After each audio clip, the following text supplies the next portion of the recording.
หากเราจะทำความเข้าใจว่าเหตุใดโลกจึงก้าวเข้าสู่ความพินาศในสงครามโลกครั้งที่2เราไม่อาจเริ่มเรื่องราวในวันที่1กันยายนคริสตศักราช1939ได้เลยแต่เราต้องย้อนกลับไปในเดือนพฤศจิกายนปีคริสตศักราช1918วันที่สงครามโลกครั้งที่1สิ้นสุดลงทวีปยุโรปอยู่ในสภาพยับเยินผู้คนนับ10ล้านเสียชีวิตจักรวรรดิอันยิ่งใหญ่ล่มสลายทั้งรัสเซียออสเตรียฮังการีออตโตมันและเยอรมนีผู้ชนะในสงครามครั้งนั้นนำโดยอังกฤษฝรั่งเศสและสหรัฐอเมริกาได้จัดการประชุมสันติภาพขึ้นที่กรุงปารีสและผลิตภัณฑ์ที่สำคัญที่สุดของการประชุมนั้นคือสนธิสัญญาแวร์ซายน์สนธิสัญญาฉบับนี้ไม่ได้ถูกร่างขึ้นเพื่อสร้างความปรองดองแต่ถูกร่างขึ้นเพื่อลงโทษเยอรมนีอย่างรุนแรงเยอรมนีต้องสูญเสียดินแดนทั้งในยุโรปและอาณานิคมพ้นทะเลกองทัพถูกจำกัดให้เหลือเพียง100,000 นายห้ามมีรถถังห้ามมีกองทัพอากาศและที่สาหัสที่สุดคือการต้องแบกรับค่าปฏิกรรมสงครามมหาศาลที่ไม่มีวันจ่ายได้หมดสนธิสัญญาฉบับนี้ไม่ได้สร้างสันติภาพที่แท้จริงแต่มันได้หว่านเมล็ดพันธุ์แห่งความโกรธแค้นความอัปยศและความรู้สึกถูกหักหลังลงในใจของชาวเยอรมันหลายล้านคนและหนึ่งในนั้นคืออดีตทหารผ่านศึกยศ10 ตรีที่ชื่ออดอล์ฟ ฮิตเลอร์ก้าวเข้าสู่ทศวรรษที่คริสตศักราช1920และคริสตศักราช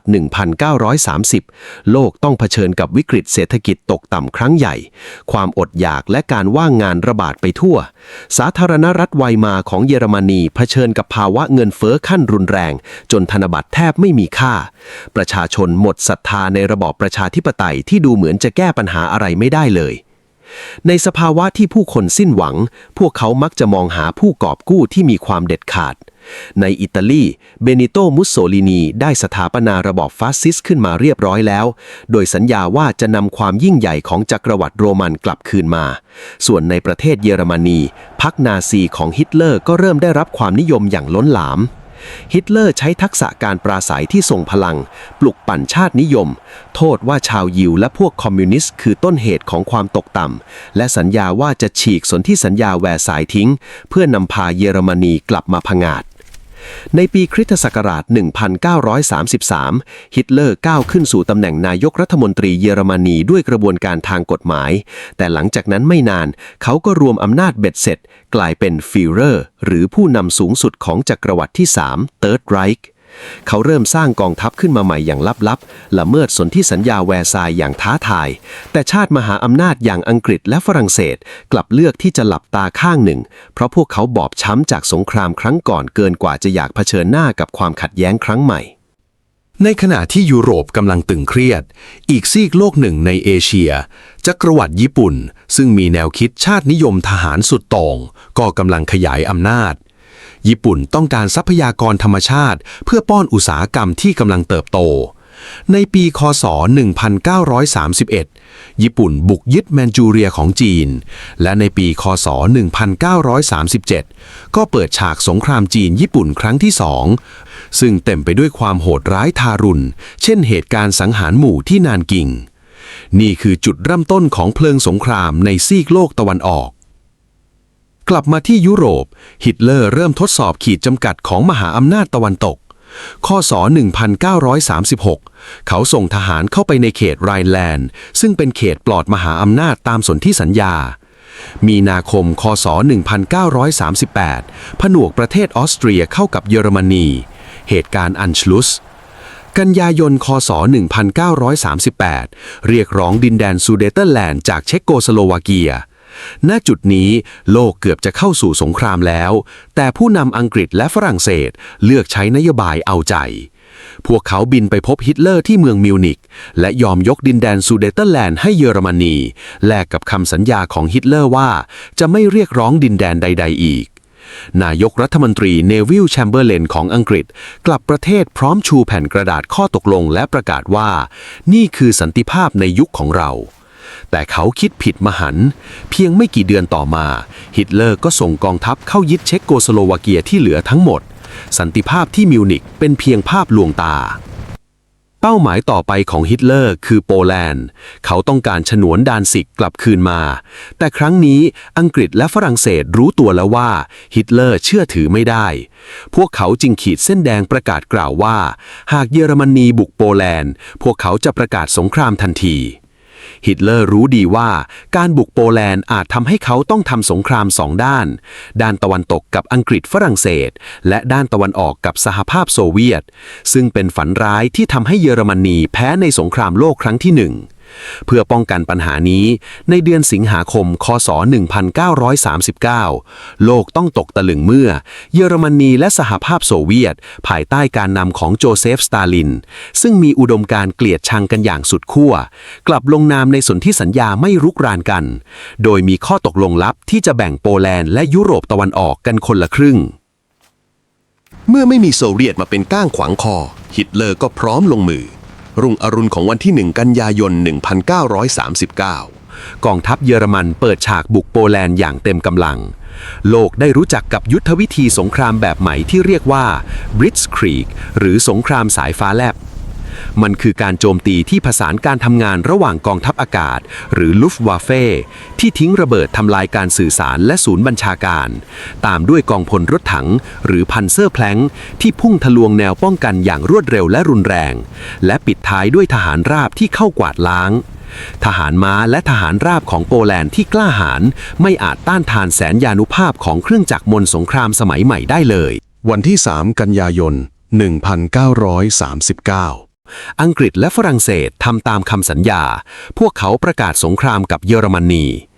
ความพยายามทางการทูตสิ้นสุดแล้วสันติภาพพังทลายโลกได้ก้าวเข้าสู่ความมืดมิดของสงครามที่จะกินเวลานานถึง6ปีฆ่าชีวิตผู้คนไปกว่า60ล้านคนและเปลี่ยนโฉมหน้าของโลกใบนี้ไปตลอดกาล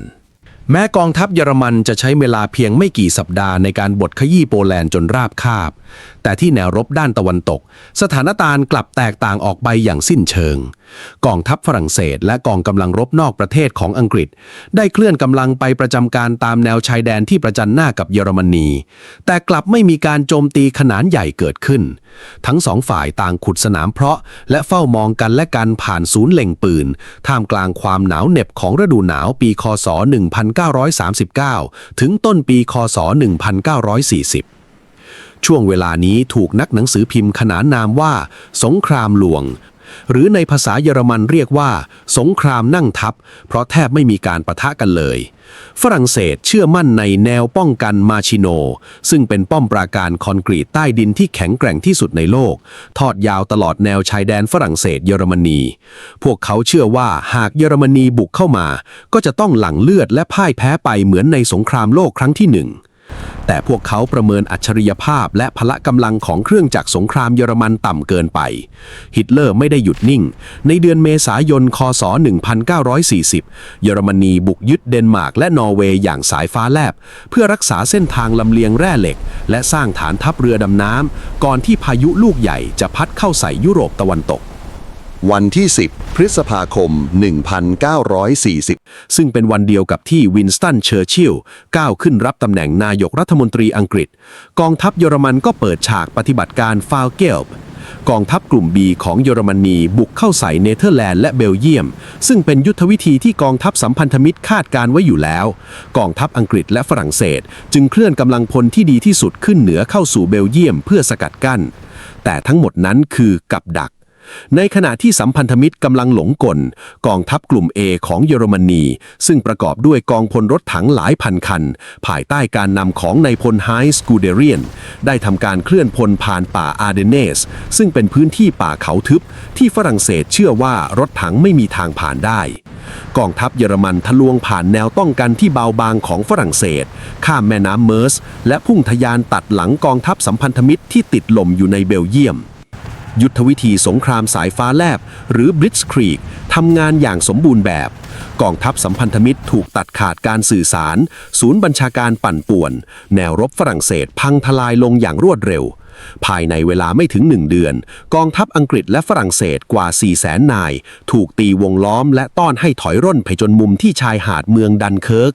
หากกองกำลังนี้ถูกทำลายอังกฤษจะสูญเสียกองทัพทั้งหมดและอาจจะต้องยอมจำนน รัฐบาลอังกฤษจึงเปิดฉากปฏิบัติการไดนาโมเพื่ออพยพทหารกลับเกาะอังกฤษการอพยพครั้งนี้ไม่ได้พึ่งพาเฉพาะเรือรบหลวงเท่านั้นแต่ยังมีการระดมกองเรือลำจิ๋วซึ่งเป็นเรือประมงเรือสำราญและเรือพาณิชย์ขนาดเล็กของพลเรือนสายร้อยลำข้ามช่องแคบอังกฤษฝ่าดงระเบิดและปืนกลของเครื่องบินรบเยอรมันเพื่อไปรับทหารที่รอคอยอยู่บนชายหาดผลลัพธ์คือปาฏิหาริย์ทหารสัมพันธมิตรกว่า 338,000 นายได้รับการช่วยเหลือกลับมาได้แม้จะต้องทิ้งอาวุธยุทโธปกรณ์ทั้งหมดไว้เบื้องหลังก็ตามเมื่อไร้ซึ่งกองทัพอังกฤษฝรั่งเศสก็ไม่อาจต้านทานได้อีกต่อไปวันที่ 14 มิถุนายนกองทัพเยอรมันเดินสวนสนามเข้าสู่กรุงปารีสและในวันที่ 22 มิถุนายน ค. ศ. 1940 รัฐบาลฝรั่งเศสก็ยอมลงนามจำนนต่อเยอรมนีฮิตเลอร์จงใจเลือกให้การลงนามเกิดขึ้นในตู้รถไฟขบวนเดียวที่เยอรมนีเคยต้องยอมแพ้ในสงครามโลกครั้งที่ 1เพื่อเป็นการล้างแค้นและลบความอัปยศอย่างสมบูรณ์แบบบัดนี้ทวีปยุโรปตกอยู่ใต้การยึดครองของพรรคนาซีอังกฤษกลายเป็นชาติเดียวที่ยังคงยืนหยัดต่อสู้กับเยอรมนีฮิตเลอร์วางแผนที่จะยกพลขึ้นบกที่อังกฤษในชื่อปฏิบัติการสิงโตทะเลแต่การจะนำเรือข้ามช่องแคบอังกฤษได้เยอรมนีจำเป็นต้องครองความได้เปรียบทางอากาศเสียก่อนศึกครั้งยิ่งใหญ่บนฟากฟ้าจึงเปิดฉากขึ้นในเดือนกรกฎาคม ค.ศ. 1940 ระหว่างกองทัพอากาศเยอรมันลุฟต์วาเฟ่นำโดยแฮร์มันเกอริงและกองทัพอากาศอังกฤษ RAF นำโดยนายพลฮิวดาวดิงกองทัพอากาศเยอรมันมีจำนวนเครื่องบินรบที่มากกว่าและมีประสบการณ์สูงกว่าพวกเขาเปิดฉากทิ้งระเบิดใส่ฐานทัพอากาศสถานีเรดาร์และโรงงานผลิตเครื่องบินของอังกฤษอย่างหนักหน่วงแต่อังกฤษมีข้อได้เปรียบสำคัญ2ประการได้แก่ระบบเรดาร์เทคโนโลยีใหม่ล่าสุดที่ทำให้อังกฤษรู้ล่วงหน้าว่าฝูงบินเยอรมันจะมาทิศทางใดและมีจำนวนเท่าใดเครื่องบินขับไล่สมรรถนะสูงอย่างสปิตไฟร์และเฮอริเคนที่มีความคล่องตัวและทรงประสิทธิภาพการต่อสู้นั้นดุเดือดและกินเวลายาวนานหลายเดือนนักบินรบอังกฤษซึ่งมีนักบินจากชาติพันธมิตรอื่นๆเช่นโปแลนด์และเช็กโกสโลวาเกียเข้าร่วมด้วยต้องบินขึ้นสกัดกั้นวันละหลายรอบจนแทบหมดสติเมื่อเยอรมนีไม่สามารถทำลายกองทัพอากาศอังกฤษได้ฮิตเลอร์จึงเปลี่ยนยุทธวิธีไปเป็นการทิ้งระเบิดใส่กรุงลอนดอนและเมืองยุทธศาสตร์อื่นๆในยามค่ำคืนแทน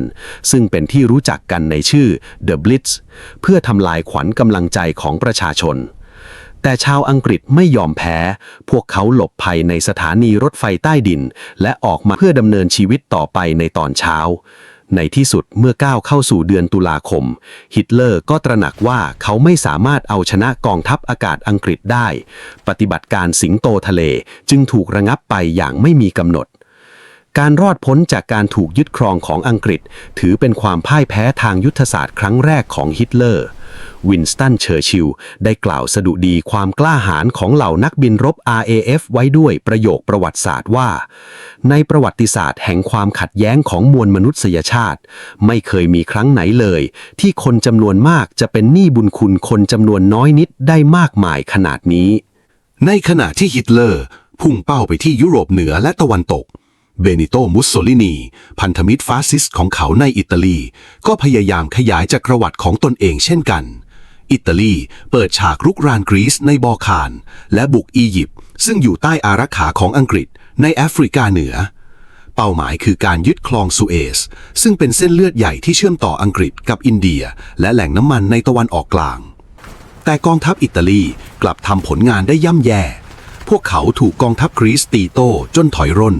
และในแอฟริกาเหนือกองทัพอังกฤษก็โต้กลับจนสามารถจับเฉลยศึกอิตาลีได้นับแสนนายฮิตเลอร์ซึ่งกำลังหมกมุ่นอยู่กับการวางแผนบุกโซเวียตจำเป็นต้องส่งกองทหารเยอรมันไปช่วยอิตาลีเพื่อไม่ให้แนวรบทางใต้พังทลายในเดือนกุมภาพันธ์คริสตศักราช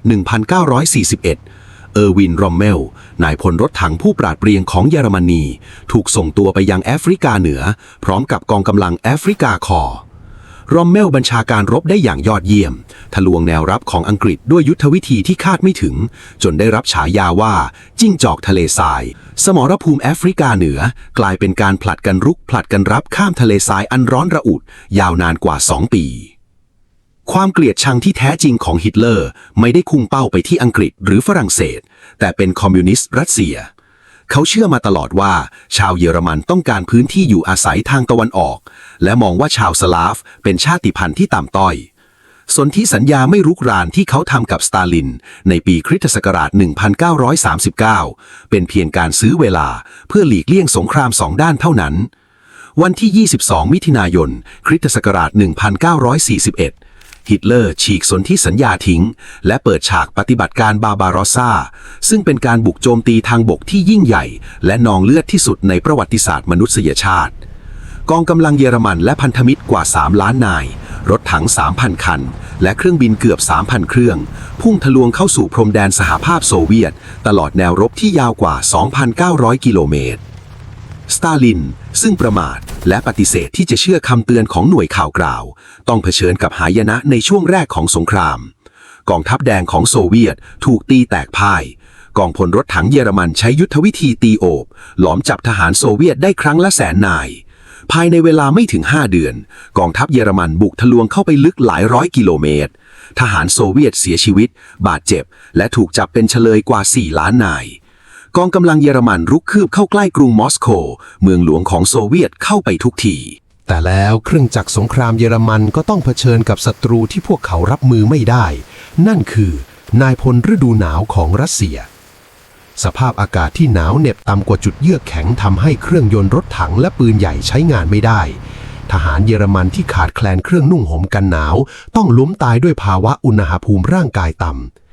สายสัมพันธ์บำรุงกำลังของเยอรมนีที่ยืดเยื้อเริ่มขาดแคลนเมื่อกองทัพโซเวียตที่คุ้นเคยกับความหนาวเย็นและได้รับการสนับสนุนกำลังสำรองจากไซบีเรียเปิดฉากตีโต้กองทัพเยอรมันที่หน้าประตูกรุงมอสโกจึงถูกผลักดันให้ถอยร่นการบุกโซเวียตอย่างสายฟ้าแลบต้องหยุดชะงักและสงครามก็เข้าสู่ภาวะยืดเยื้อการบุกสหภาพโซเวียตไม่ได้นำมาซึ่งสงครามที่โหดร้ายเท่านั้นแต่มันยังเป็นจุดเริ่มต้นของการยกระดับการสังหารหมู่ชาวยิวและชนกลุ่มน้อยอื่นๆอย่างเป็นระบบในขณะที่กองทัพเยอรมันรุกคืบหน่วยรบพิเศษที่เรียกว่า Einsatzgruppen ได้ติดตามกองทัพไปเพื่อกวาดล้างและสังหารชาวยิวปัญญาชนและผู้ที่ถูกมองว่าเป็นศัตรูของรัฐมีการกราดยิงผู้คนนับแสนลงในหลุมศพหมู่เช่นที่เบบี้ยาในยูเครนแต่ฮิตเลอร์และผู้นำนาซีมองว่าวิธีการเหล่านี้ช้าเกินไปและส่งผลกระทบต่อจิตใจของทหารเยอรมันในเดือนมกราคมคริสตศักราช 1942 การประชุมที่เมืองวันเซจึงเกิดขึ้นเพื่อหารือเกี่ยวกับการแก้ปัญหาชาวยิวครั้งสุดท้ายผลลัพธ์คือการสร้างเครือข่ายค่ายกักกันและค่ายมรณะทั่วภาคตะวันออกของยุโรปชาวยิวและชนกลุ่มน้อยจากทั่วดินแดนที่เยอรมนียึดครองจะถูกต้อนขึ้นรถไฟบรรทุกสัตว์นำไปสู่ค่ายมรณะอย่างอัลชวิตซ์เบียร์เคเนาหรือเทรบินคาผู้ที่แข็งแรงจะถูกบังคับให้ใช้แรงงานทาสจนตายส่วนผู้ที่อ่อนแอไม่ว่าจะเป็นเด็กคนชราหรือสตรีมีครรภ์จะถูกนำตัวไปยังห้องอบแก๊สไซคลอนบีเพื่อสังหารหมู่ทันทีที่เดินทางมาถึงโฮโลคอสต์ถือเป็นอาชญากรรมต่อมนุษยชาติที่เลวร้ายที่สุดในประวัติศาสตร์ชาวยิวกว่า6 ล้านคนและกลุ่มเอทนิพันธุ์อื่นๆอีกหลายล้านต้องถูกสังหารอย่างเป็นระบบและเลือดเย็นในขณะที่ยุโรปกำลังลุกเป็นไฟทางฝั่งมหาสมุทรแปซิฟิกจักรวรรดิญี่ปุ่นยังคงเดินหน้าขยายอำนาจสหรัฐอเมริกาซึ่งนำโดยประธานาธิบดีแฟรงคลิน ดี รูสเวลต์แม้จะยังคงนโยบายเป็นกลางแต่ก็ให้ความช่วยเหลือด้านอาวุธและยุทโธปกรณ์แก่อังกฤษและจีนอย่างต่อเนื่องเมื่อญี่ปุ่นบุกอินโดจีนของฝรั่งเศสซึ่งประกอบด้วยเวียดนามลาวและกัมพูชาเพื่อใช้เป็นฐานทัพในการโจมตีจีนและเตรียมพร้อมบุกภูมิภาคเอเชียตะวันออกเฉียงใต้สหรัฐอเมริกาจึงตอบโต้ด้วยการคว่ำบาตรทางเศรษฐกิจอย่างรุนแรงโดยเฉพาะการตัดการส่งออกน้ำมันซึ่งเป็นสายเลือดสำคัญของอุตสาหกรรมและกองทัพญี่ปุ่นตระหนักดีว่าหากไม่มีน้ำมันพวกเขาจะต้องพ่ายแพ้ในสงครามกับจีนและความทะเยอทะยานที่จะสร้างวงไพบูลย์ร่วมแห่งมหาเอเชียบูรพาก็จะพังทลาย ญี่ปุ่นจึงตัดสินใจเลือกทางที่เสี่ยงที่สุดคือทำสงครามกับสหรัฐอเมริกาและยึดครองแหล่งน้ำมันในเอเชียตะวันออกเฉียงใต้เช่นอินโดนีเซียและมาเลเซียอย่างรวดเร็วก่อนที่สหรัฐจะทันตั้งตัวพลเรือเอกอิโซโรกุยามาโมโตะผู้บัญชาการกองเรือผสมของญี่ปุ่นตระหนักดีว่าญี่ปุ่นไม่สามารถเอาชนะสหรัฐได้ในสงครามระยะยาวเขาจึงวางแผนการโจมตีแบบสายฟ้าแลบเพื่อทำลายกองเรือแปซิฟิกของสหรัฐในคราวเดียวเช้าวันอาทิตย์ที่ 7 ธันวาคม คริสตศักราช 1941 กองเรือบรรทุกเครื่องบินของญี่ปุ่นที่แฝงตัวอยู่ในมหาสมุทรแปซิฟิกเหนือได้ส่งเครื่องบินรบหลายร้อยเครื่องเข้าโจมตีฐานทัพเรือสหรัฐที่เพิร์ลฮาร์เบอร์บนเกาะฮาวายอย่างไม่ทันตั้งตัวการโจมตีครั้งนี้สร้างความเสียหายอย่างหนักแก่กองเรือแปซิฟิกของสหรัฐเรือประจันบานหลายลำถูกจมหรือได้รับความเสียหายหนักทหารและพลเรือนอเมริกันเสียชีวิตกว่า 2,400 คนประธานาธิบดีรูสเวลต์กล่าวสุนทรพจน์ต่อสภาคองเกรสในวันรุ่งขึ้นเรียกวันที่ 7 ธันวาคมว่าวันแห่งความอัปยศและขออนุมัติประกาศสงครามกับญี่ปุ่นและในวันที่ 11 ธันวาคมฮิตเลอร์ซึ่งไม่ได้ถูกผูกบันด้วยสนธิสัญญากับญี่ปุ่นก็ประกาศสงครามกับสหรัฐอเมริกาเช่นกันหลังจากการโจมตีเพิร์ลฮาร์เบอร์จักรวรรดิญี่ปุ่นขยายอำนาจราวกับพายุทอร์นาโดพวกเขากวาดล้างกองทัพสัมพันธมิตรในเอเชียตะวันออกเฉียงใต้ยึดครองฟิลิปปินส์มาลายู สิงคโปร์และอินเดียตะวันออกของดัตช์หรืออินโดนีเซียกองทัพญี่ปุ่นดูเหมือนจะไร้เทียมทานแต่สหรัฐอเมริกาก็ไม่ได้ยอมจำนนอุตสาหกรรมอเมริกันเริ่มติดเครื่องโรงงานผลิตรถยนต์เปลี่ยนเป็นโรงงานผลิตรถถังและเครื่องบินรบในเดือนมิถุนายนคริสตศักราช 1942 พลเรือเอกอิโซโรกุยามาโมโตะวางแผนเผด็จศึกกองเรือบรรทุกเครื่องบินของสหรัฐที่เหลืออยู่โดยใช้เกาะปะการังเล็กๆที่ชื่อว่ามิดเวย์เป็นเหยื่อทว่าสิ่งหนึ่งที่ญี่ปุ่นไม่รู้คือหน่วยถอดรหัสของกองทัพเรือสหรัฐสามารถเจาะรหัสลับทางทหารญี่ปุ่นได้สำเร็จพลเรือเอกเชสเตอร์นิมิตส์ผู้บัญชาการกองเรือแปซิฟิกของสหรัฐจึงรู้ล่วงหน้าถึงแผนและทิศทางการโจมตีทั้งหมดการปะทะกันเหนือท้องทะเลที่มิดเวย์กลายเป็นจุดเปลี่ยนที่สำคัญที่สุดในหน้าประวัติศาสตร์สงครามแปซิฟิกภายในเวลาเพียงไม่กี่นาทีแห่งความสับสนและโชคชะตาฝูงบินทิ้งระเบิดดิ่งพระสุธาของสหรัฐสามารถจมเรือบรรทุกเครื่องบินชั้นแนวหน้าของญี่ปุ่นได้ถึง4 ลำญี่ปุ่นสูญเสียนักบินมือดีที่สุดที่ผ่านศึกมาอย่างโชคโชนไปเกือบทั้งหมดการขยายอำนาจของญี่ปุ่นถูกหยุดชะงักอย่างถาวรและจากจุดนี้เป็นต้นไปสหรัฐอเมริกาจะเป็นฝ่ายเริ่มการรุกกลับแบบก้าวกระโดดข้ามเกาะเพื่อรุกคืบเข้าสู่แผ่นดินแหมของญี่ปุ่นทีละก้าว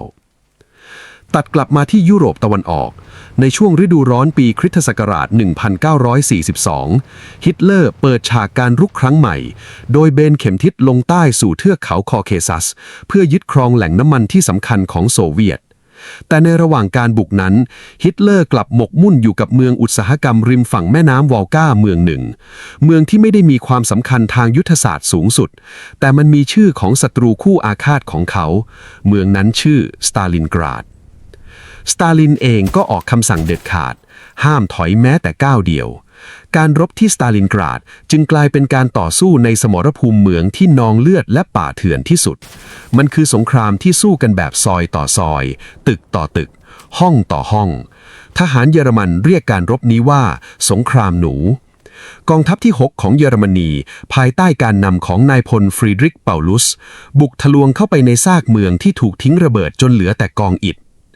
แต่ในขณะที่ทหารเยอรมันกำลังติดลมอยู่ในซากเมืองกองทัพแดงของโซเวียตได้ซุ่มเตรียมปฏิบัติการยูเรนัสอย่างเงียบๆในเดือนพฤศจิกายนคริสตศักราช 1942 กองทัพโซเวียตนับล้านนายพร้อมด้วยรถถัง T-34 ได้เข้าตีโอบปีกแนวรบของกองกำลังพันธมิตรอักษะคือโรมาเนียและอิตาลีที่อ่อนแอกว่าและสามารถปิดล้อมกองทัพที่ 6 ของเยอรมนีในสตาลินกราดได้อย่างสมบูรณ์ฮิตเลอร์ปฏิเสธที่จะให้กองทัพที่ 6 ตีฝ่าวงล้อมออกมาเขาเชื่อคำสัญญาของเกอริงว่าจะสามารถส่งเสบียงทางอากาศให้ทหารได้แต่มันเป็นคำสัญญาที่เลื่อนลอยทหารเยอรมันกว่า 200,000 นายต้องเผชิญกับความอดอยากและฤดูหนาวที่โหดร้ายจนต้องกินเนื้อม้าและแม้แต่เนื้อคนด้วยกันเอง ในที่สุดวันที่ 2 กุมภาพันธ์ คศ 1943 นายพลเปาลุสซึ่งฮิตเลอร์เพิ่งเลื่อนยศให้เป็นจอมพลเพื่อบีบให้สู้จนตัวตายก็ยอมจำนนความพ่ายแพ้ของเยอรมนียังคงดำเนินต่อไปในช่วงซัมเมอร์ปีคศ 1943 เยอรมนีพยายามจะตีโต้กลับในสมรภูมิคูสซึ่งเป็นการรบด้วยรถถังที่ยิ่งใหญ่ที่สุดในประวัติศาสตร์แต่กองทัพโซเวียตได้สร้างแนวป้องกันต่อต้านรถถังที่ลึกและหนาแน่นไว้ล่วงหน้ากองพลรถถังที่ดีที่สุดของเยอรมนีถูกทำลายล้างจนไม่อาจฟื้นตัวได้อีกต่อไปการริเริ่มทางยุทธศาสตร์ในแนวรบตะวันออกตกเป็นของโซเวียตอย่างถาวรกองทัพแดงเริ่มตีรุกไล่เยอรมนีกลับสู่กรุงเบอร์ลินในขณะเดียวกันทางฝั่งแอฟริกาเหนือทหารเยอรมันและอิตาลีก็ต้องพบกับจุดจบในยุทธการที่เอลอาลาเมนปลายปีคศ 1942 กองทัพที่ 8 ของอังกฤษภายใต้การนำของนายพลเบอร์นาร์ดมองโกเมอรีสามารถตีแตกแนวรุกของจิ้งจอกทะเลทรายเออร์วินรอมเมลประกอบกับที่สหรัฐอเมริกาและอังกฤษเปิดปฏิบัติการคบเพลิงหรือ Operation Torch ยกพลขึ้นบกที่แอฟริกาเหนือฝั่งตะวันตกทำให้กองทัพอักษะถูกขนาบข้างและต้องยอมจำนนในตูนิเซียในเดือนพฤษภาคม คศ 1943 ทวีปแอฟริกาปลอดจากเงาของเผด็จการฟาสซิสต์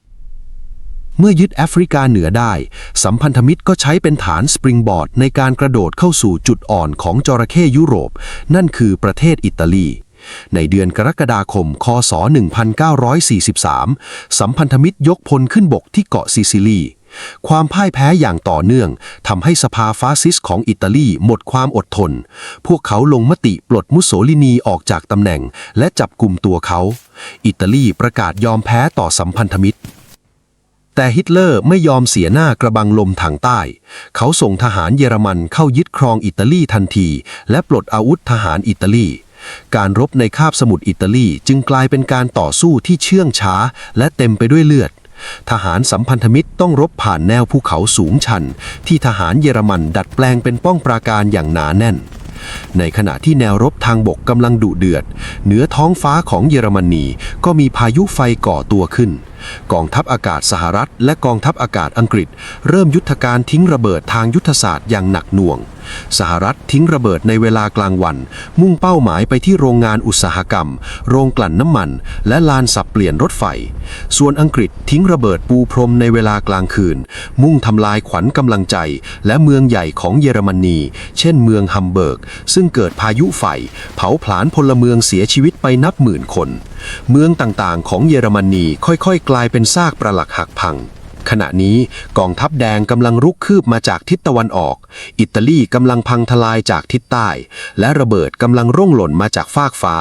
ฮิตเลอร์ถูกบีบให้ตั้งรับในทุกด้านและในขณะเดียวกันสัมพันธมิตรก็กำลังซุ่มเตรียมแผนลับสุดยอดปฏิบัติการสะเทือนโลกที่จะเปิดแนวรบที่2เพื่อบุกเข้าสู่หัวใจของยุโรปตะวันตกแผนการที่มีชื่อรหัสว่าปฏิบัติการโอเวอร์ลอร์ดตลอดหลายปีที่ผ่านมายุโรปตะวันตกถูกปกครองโดยเยอรมนีฮิตเลอร์ได้สร้างกำแพงแอตแลนติกซึ่งเป็นแนวป้อมปราการรังปืนกลและดงระเบิดทอดยาวตั้งแต่สแกนดิเนเวียลงมาถึงสเปนเพื่อป้องกันการบุกขึ้นฝั่งของฝ่ายสัมพันธมิตรทว่าในเช้ามืดของวันที่ 6 มิถุนายน คศ 1944 ซึ่งเป็นที่รู้จักกันในชื่อ D-Day ภายใต้การบัญชาการสูงสุดของนายพล ดไวท์ ดี ไอเซนฮาวเวอร์ฝ่ายสัมพันธมิตรได้เปิดฉากการยกพลขึ้นบกที่ยิ่งใหญ่ที่สุดในประวัติศาสตร์กองเรือกว่า 5,000 ลำพาทหารอเมริกันอังกฤษและแคนาดากว่า 156,000 นายข้ามช่องแคบอังกฤษมุ่งหน้าสู่ชายหาดนอร์มังดีของฝรั่งเศสการรบเป็นไปอย่างนองเลือดโดยเฉพาะที่หาดโอมาฮาทหารอเมริกันต้องเผชิญกับหากระสุนปืนกลที่สาดลงมาจากหน้าผาทะเลกลายเป็นสีเลือดแต่ด้วยความกล้าหาญและการเสียสละมหาศาลในที่สุดกองทัพสัมพันธมิตรก็สามารถเจาะทะลวงแนวกำแพงแอตแลนติกและสร้างหัวหาดได้สำเร็จประตูสู่ยุโรปตะวันตกถูกเปิดออกแล้วกองทัพสัมพันธมิตรรุกคืบเข้าไปในแผ่นดินฝรั่งเศสและในเดือนสิงหาคม คศ 1944 กรุงปารีสก็ได้รับการปลดปล่อยท่ามกลางความยินดีของประชาชนที่ต้องทนทุกข์มาถึง 4 ปี ฤดูหนาวปลายปีคศ1944กองทัพสัมพันธมิตรรุกคืบเข้าใกล้ชายแดนเยอรมนีในขณะที่ผู้นำฝ่ายสัมพันธมิตรเชื่อว่าสงครามใกล้จะจบลงฮิตเลอร์กลับทุ่มกำลังเฮือกสุดท้ายที่มีอยู่ทั้งหมดเปิดฉากการโจมตีโต้กลับอย่างฉับพลันในป่าอาร์เดนส์ซึ่งเป็นสถานที่เดียวกับที่เขาเคยใช้เจาะทะลวงฝรั่งเศสในปีคศ1940นำไปสู่ยุทธการตอกลิ่มหรือ Battle of the Bulge ท่ามกลางพายุหิมะที่หนาวเหน็บจนเครื่องบินไม่สามารถขึ้นบินสนับสนุนได้รถถังและทหารเยอรมันเจาะทะลวงแนวรบของอเมริกันเป็นรูปลิ่มลึกเข้าไปแต่กองกำลังพลร่มที่101ของสหรัฐที่เมืองบัสโตนยืนหยัดต้านทานการถูกปิดล้อมอย่างเด็ดเดี่ยวเมื่อท้องฟ้าเปิดกองทัพอากาศสัมพันธมิตรก็เข้าบทขยี้กองพลรถถังของเยอรมนีการบุกของฮิตเลอร์ล้มเหลวและบัดนี้กองทัพเยอรมันไม่มีกำลังพลหรืออาวุธยุทโธปกรณ์เหลือพอจะป้องกันประเทศของตนเองได้อีกต่อไปแล้วก้าวเข้าสู่ฤดูใบไม้ผลิปีคริสตศักราช 1945 จักรวรรดิที่ 3 กำลังจะล่มสลาย จากทิศตะวันตกกองทัพอเมริกันและอังกฤษข้ามแม่น้ำไรน์เข้าสู่เยอรมนีและจากทิศตะวันออกกองทัพแดงของโซเวียตที่เต็มไปด้วยความแค้นก็บุกตะลุยเข้ามาประชิดกรุงเบอร์ลินสตาลินสั่งให้กองทัพโซเวียตยึดเบอร์ลินให้ได้ก่อนที่ทหารอเมริกันจะมาถึงการรบในเมืองหลวงของเยอรมนีเป็นไปอย่างป่าเถื่อนทหารโซเวียตระดมยิงปืนใหญ่ถล่มเมืองจนราบเป็นหน้ากลองฮิตเลอร์ซึ่งปฏิเสธที่จะหนีได้หลบซ่อนตัวอยู่ในฟิวเรอร์บังเกอร์ใต้ดินสั่งการกองกำลังจินตนาการที่ไม่มีอยู่จริงและเกณฑ์แม้กระทั่งเด็กชายวัย10 กว่าและชายชรามาจับอาวุธต่อสู้กับรถถังโซเวียตเมื่อตระหนักว่าทุกอย่างจบสิ้นแล้วในวันที่30 เมษายนคริสตศักราช 1945 ฮิตเลอร์และภรรยาเอวา บราวน์ได้กระทำอัตวินาศกรรมในบังเกอร์นั่นเองไม่กี่วันต่อมาวันที่ 8 พฤษภาคมคริสตศักราช 1945 กองบัญชาการทหารสูงสุดของเยอรมนีได้ลงนามยอมจำนนอย่างไม่มีเงื่อนไขวันนี้ถูกจารึกไว้ในฐานะวันแห่งชัยชนะในยุโรปหรือ VE Day แต่ในอีกซีกโลกหนึ่งสงครามยังไม่จบทางฝั่งมหาสมุทรแปซิฟิกกองทัพอเมริกันรุกคืบเข้าใกล้แผ่นดินแม่ของญี่ปุ่นทุกขณะแต่ยิ่งเข้าใกล้ญี่ปุ่นยิ่งต่อต้านอย่างบ้าคลั่งในสมรภูมิเกาะอิโวจิมะและโอกินาวาทหารญี่ปุ่นขุดอุโมงค์และถ้ำเชื่อมต่อกันทั่วเกาะพวกเขาปฏิเสธที่จะยอมแพ้และพร้อมสู้จนตัวตายทหารอเมริกันต้องแลกชีวิตอย่างมหาศาลเพื่อยึดพื้นที่ทีละตารางเมตรนอกจากนี้กองทัพเรือสหรัฐยังต้องเผชิญกับฝันร้ายจากท้องฟ้านั่นคือฝูงบินพลีชีพคามิกาเซ่ที่นักบินญี่ปุ่นยอมสละชีพพุ่งชนเรือรบอเมริกันความดุร้ายของการรบที่โอกินาวาทำให้ประธานาธิบดีสหรัฐคนใหม่แฮร์รี่ ทรูแมนตระหนักว่าหากสหรัฐเปิดปฏิบัติการยกคนขึ้นบกที่เกาะหลักของญี่ปุ่นอาจต้องสูญเสียทหารอเมริกันนับล้านนายและพลเรือนญี่ปุ่นอีกหลายล้านคนทรูแมนมีไพ่ตายซ่อนอยู่นั่นคือโครงการแมนฮัตตันโครงการลับสุดยอดของนักวิทยาศาสตร์ในการสร้างระเบิดนิวเคลียร์เมื่อญี่ปุ่นปฏิเสธคำขาดให้ยอมจำนนทรูแมนจึงตัดสินใจ